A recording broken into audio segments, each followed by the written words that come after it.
आज का जो मेरा टॉपिक है वो है प्रागैतिहासिक काल। ले आओ, कटी गए अपने आप पे।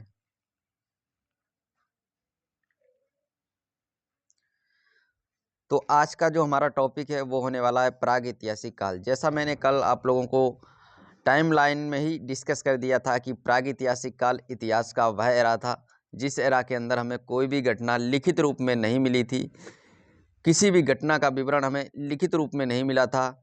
उसी काल को हम लोगों ने प्रागैतिहासिक काल का दर्जा दिया था। और प्रागैतिहासिक काल के अंदर ज़्यादातर पत्थर का प्रयोग हुआ था और पत्थर के प्रयोग के आधार पर ही इसे हम लोगों ने पाषाण काल यानी स्टोन एज भी कह दिया था। तो आज हम लोग इस टॉपिक को डिस्कस करेंगे और इस टॉपिक से जो भी क्वेश्चन बन सकते हैं उन क्वेश्चनों को हम लोग कवर कर लेंगे। तो देखिएगा दोस्तों, स्टार्ट कर रहे हैं। हम लोग पहले देखेंगे प्रागैतिहासिक काल। प्रागैतिहासिक काल किसे कहते हैं? जिस काल में इतिहास की घटनाओं का विवरण हमें लिखित रूप में नहीं मिलता उसे प्रागैतिहासिक काल कहते हैं। और इस युग के अंदर ज़्यादातर पत्थर का प्रयोग हुआ था, इसीलिए इसे पाषाण काल यानी स्टोन एज भी कहा गया है। तो आप लोगों को ये पता चल गया है कि प्रागैतिहासिक काल किसे कहते हैं। अब हम लोग देखते हैं पाषाण काल यानी प्रागैतिहासिक काल में ही हम लोग किसे पढ़ते हैं? पाषाण काल को पढ़ते हैं। तो पाषाण काल का विभाजन यानी डिवाइडेशन ऑफ स्टोन एज, पाषाण काल के विभाजन को देखेंगे तो पाषाण काल का जो विभाजन है वो हम लोग देख लेते हैं। पाषाण काल का विभाजन 3 भागों में किया गया है, जैसे कि पूरा पाषाण काल, मध्य पाषाण काल और नव पाषाण काल।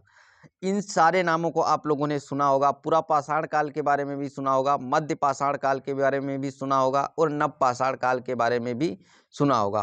अब देखना ये है कि यहाँ से क्वेश्चन कैसे पूछे जाते हैं और यहाँ से हर एग्जाम्स के अंदर कोई ना कोई क्वेश्चन, चाहे यूपीएससी हो, एसएससी हो, यूपीपीसीएस हो या अदर कोई रेलवे एग्जाम्स हो या अदर कोई वनडे एग्जाम्स हो, हर किसी एग्जाम्स के अंदर यहाँ से क्वेश्चन जरूर पूछे जाते हैं। तो देखिएगा फ्रेंड्स, कैसे निर्धारण किया गया है इसका। सबसे प्रारंभिक एज से लेकर 10,000 बीसी तक का जो समय था वो समय हमारा पूरा पाषाण काल का था।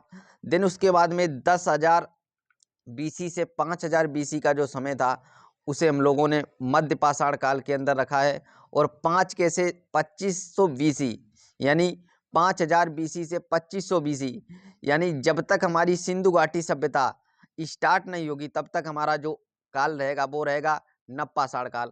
और नव पाषाण काल के जस्ट बाद एक और भी टॉपिक हम लोगों को पढ़ना है जिसे हम लोग ताम्र पाषाण काल कहते हैं। उसके बारे में हम लोग डिस्कस करेंगे, वहां से भी क्वेश्चन बनते हैं। तो पहले हम लोग देखते हैं कि यहाँ से कैसे क्वेश्चन बनेगा।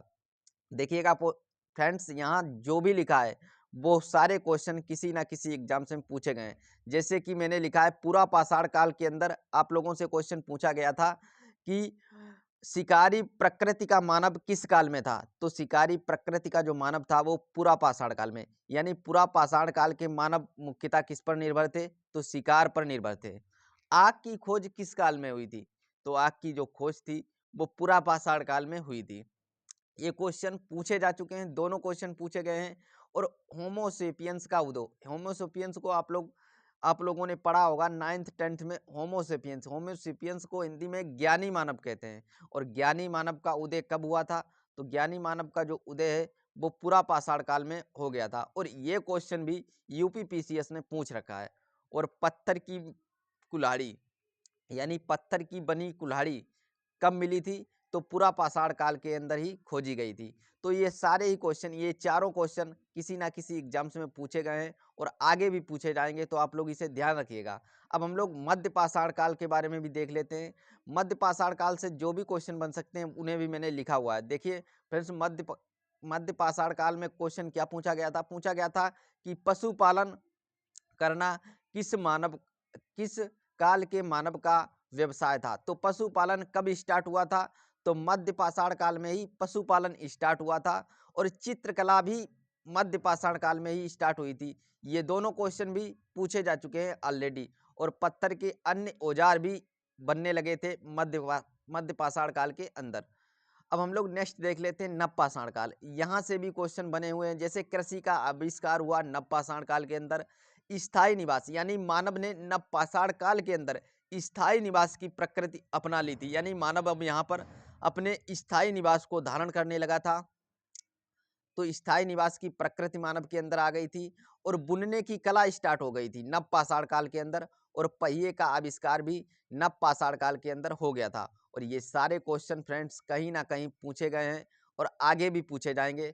तो ये जो हमारा टॉपिक है पुर पूरा पाषाण काल, मध्य पाषाण काल और नव पाषाण काल, ये पाषाण काल के अंदर हम लोग पढ़ रहे हैं। और पाषाण काल का है तो प्रागैतिहासिक काल, और प्रागैतिहासिक काल के अंदर अगर आप लोगों ने इतना कर लिया जितना मैंने आप लोगों को बताया, तो होमगार्ड, यूपी पुलिस और अन्य में वनडे एग्जाम्स में आप लोगों को यहीं से क्वेश्चन देखने को मिल जाएगा।